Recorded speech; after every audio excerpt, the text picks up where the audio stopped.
ভাই আমরা আজকে ফিলিস্তিনের পক্ষে আসছি। আমরা একটু ডান পাশের ভাইদেরকে অনুরোধ করবো আপনারা ভিতরে আসার চেষ্টা করবেন না। আমরা আজকে ফিলিস্তিনের পক্ষে এখানে আসছি। ফিলিস্তিনের পক্ষে আমরা আছি না ইনশাআল্লাহ। হাজার মুসলমানের পক্ষে আমরা আছি না ইনশাআল্লাহ।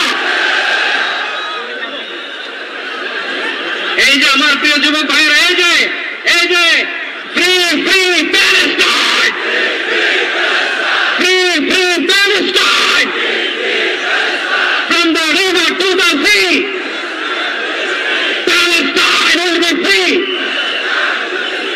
আজকে প্যালেস্টাইন সলিডারিটি মুভমেন্টের আয়োজনে আজকে যে মার্চ ফর গাজা প্রোগ্রামে এই স্টেজ থেকে যে নির্দেশনা আসবে সুশৃঙ্খলভাবে প্রোগ্রামকে সাকসেসফুল করার জন্য, আমরা কি আহ্বান করে শুনতে রাজি আছি?